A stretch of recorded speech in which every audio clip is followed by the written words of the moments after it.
So trap 3 variations for people who are too tight. So if you have tightness and you're unable to go to full range of motion doing trap 3, which by the way, a full range of motion should be where the humerus goes past the ear level. So this would be your minimum target if you want. So if you're too tight, there's a few things you can do. You can maybe start by doing some form of PNF stretch prior to the set to have a momentary increase in range of motion. You can also assist the athlete concentrically in getting into that full range of motion and they go down under control. Or if the tightness are just too large or too big, what you can do instead is simply substitute the trap 3 variations for exercises like Powell raises or bent over one arm lateral raise, where it's a little bit easier to get at the end range of motion. So that's definitely a good option. You can also use a mid pulley, and instead of focusing on the end range like the bent over trap 3 raise with a dumbbell does, you can focus more on the beginning of the range of motion of the trap 3 movement. And as you progress in time and build on increasing range of motion of your athlete, then you can slowly progress later on to the dumbbell variations. So do I use percentage to base my load for the B series, or do I just keep that for the A series? So this is a good question. The percentage, by the way, to me, it's not the end all be all of load selection.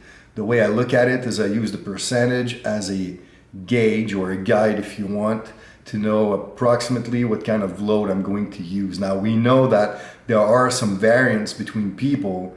So 85% for one person might be 5 reps, for someone else might be 4, for someone else it might be 6. Okay, so it's not a foolproof guideline if you want, but it's still very good for a guide. So that's what I use it for.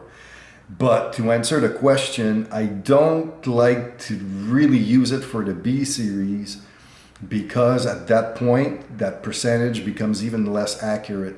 Because if you're using the percentage for compound multi-joint movements done in the A series, the load will be pretty accurate because you're doing your A series fresh. Okay, so if I'm using like 85% of my 1RM in the A series, like I know that I'm gonna get about 5 reps. Okay, so if my target was 5 reps, I know that I'm gonna get that, or I'll be close to it, and it'll be fairly accurate as a gauge or as a guide. But the problem is, as you're moving on to the B or even C series, now there's pre-fatigue because you've been training for 20, 25, 30 minutes now in your A series. So that value that you got might not be truly representative of the reps. So like at that point, because you're fatigued, if you're aiming for 10 reps in the B series, and 10 reps being 74%, but because of that pre-fatigue, in order for you to do 10 reps, you might only be able to use 70%, okay? So that's why I'm saying that at that point, yes, you can still use it as a general guide if you have no idea what your client is able to tolerate, but I like to go more with the RM load, okay? So you have 8 reps prescribed, 10 reps, or 12 reps, whatever it might be. Adjust the weight so that you hit your actual rep RM on each and every set. For the B series, for the most part with my clients, I really like to use the repeated effort method, which means that you do your set to concentric failure. Okay, so that's my favorite choice for anywhere from 3 to maybe 4 sets, depending on the work capacity of the athlete. How do I decide to implement Olympic lifting variations instead of other power training methods? So this is a good question. Like many coaches who know me or have been working with me, I'm not a huge expert in Olympic weightlifting. It's not my main tool of performance development, but I still find that there's a place and time for Olympic lifting variations in the training of your athletes. And this would be in phases where explosive strength is the main driver that you're looking to improve. So what happens is when I have an athlete in the off season, as we're entering the specific preparation phase, I test the athlete to see where is his weakness on the speed strength continuum. So does the athlete purely lacks maximal strength? Does the athlete lacks starting strength, or does a sport require more starting strength? Is it more a weakness in terms of explosive strength, which is your ability to keep accelerating a load at high velocities, or is the athlete lagging more in terms of reactive strength development? So the stretch shortening cycle components of speed development. So now, assuming that explosive strength is the limiting factor, then that's when I'll introduce Olympic lifting variations, because these exercises are great for the development of explosive strength, because you're using loads that are fairly heavy, 70 to 80% of your 1RM, but at high velocities, which allows you to express explosive strength through triple extension at the ankle, knees, and hips. So, it has a lot of bang for your buck if you want. So, that being said, there are other tools you can use in explosive strength development. Like you can use variable resistance training devices or apparatus like chains and bands. You can do ballistic type work with loaded med balls or loaded jumps and stuff like that. So how do you decide which one? What I kind of like to do is use a mixture of the three modes of training, where I'm using the Olympic variations for the heavier, quote unquote, heavier exercise of my explosive strength continuum. Then the band and chained work I tend to use with more standard strength training exercises. So, barbell exercises. So for example, if I'm trying to work on the upper body, then I can do bench press variations with bands to develop explosive strength, where the Olympic lifting variations, it's more about triple extension. So, just the nature of if you're doing upper body or lower body will also dictate exercise selection. And then eventually I'm progressing to faster explosive strength methods, which are your ballistic variations, where now the load is being released from your hands or you're jumping, okay? So you're really pushing away any type of deceleration, inhibition. So to me, the three are very useful. And the Olympic lifting variations, so my favorite are the pull, so snatch pull, clean pull from either the hang or below the knee, above the knee, etc. So I'll typically do these with my lower body sessions. So on Tuesdays and Fridays, it could be my A exercise, and then I'm progressing to more compound lifts further on. And then for the upper body, that's where I'll use more of the bands or chains on standard barbell exercises. Can you use the heel elevated back squat in the A series? Well, of course you can. So to me, it's a question of mobility. So if you have a client that needs to introduce squat to his training, but he doesn't have the flexibility to go into a full range of motion with feet flat, then there's no issues going to a heel elevation variety.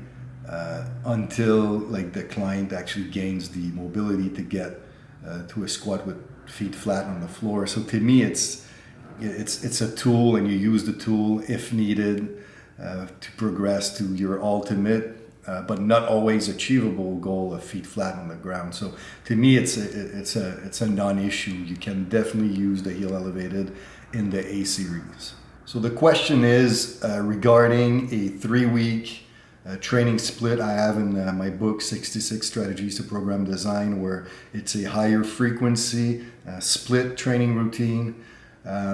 So this split, where it's kind of complex in the sense that we have a chest and back day, a lower body day that's more quad dominant, a arms and shoulder day, and a posterior chain day.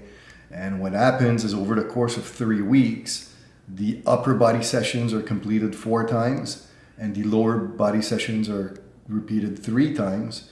Okay, so you have a little bit more frequency total over that 3-week mesocycle. So when do I like to use this? I like to use this in hypertrophy training blocks, and most specifically for the accumulation phases. And the methods that I will use with these splits will be like more of your classical bodybuilding, volume-based training methods, like giant sets is one of my favorites. Tricep, and I love tricep. This one I probably use with the widest range of my clients. And then I love using stuff like agonist supersets or post-exhaustion, heavy light. So all these methods I really like to use in the accumulation phase of hypertrophy macro cycles using those higher frequency training split. Can you give more than 6 reps on exercises like the rack deadlift? Yes, you can. So I just want to be clear. I know I've talked about this before, but the reason why I don't do more than 6 repetitions on the conventional deadlift from the floor is because I train the deadlift with the same tempo as I train every other exercises, which is a 4-second eccentric, go up as fast as I possibly can, and the deadlift on top of it, I reset on the floor for the subsequent pull. Okay, so the tempo technically would read something like a 4-1-x-0 tempo. And what happens is, because the deadlift is so demanding, because it has so much muscles involved in the motor pattern, and because of the slower tempo and the reset from a dead stop every pull, you'll notice that at 85% of your 1RM, for example, most people will do much lower reps than any other type of lifts, like a front squat or back squat or something like that. Okay, so that's why, to me, 6 reps is the max, because most people that I tested, 6 reps typically is about 70% of their 1RM, and 70%, like lower than 70%, I don't really like to use those types of load for the A series, because the intensity is too low to truly elicit a strength response, at least with the intermediate and advanced lifters. So with that in mind, it makes sense to me to do 6 reps as your max on a conventional deadlift. That being said, any other variations where the range of motion is shorter, or the bar used allows for a better leverage, like a trap bar, for example, not only do you have better leverage for your pull, but depending on a trap bar, the handles might be higher, so the range of motion is shorter. So like trap bar deadlift variations, rack deadlift from mid-thigh, above the knee, below the knee, clean grip, snatch grip, all of these you can do for more than 6 reps, no problem. Or even if you're doing like speed deadlifts where you have 0 controlled eccentric, it's okay to do more than 6 reps. Okay, so I just want to be clear here. Rack deadlift, you can go all the way up to 12 reps if you want to. That's a non-issue. The 6 rep target, the 6 reps maximal target, is only for conventional deadlift from the floor performed with a controlled tempo.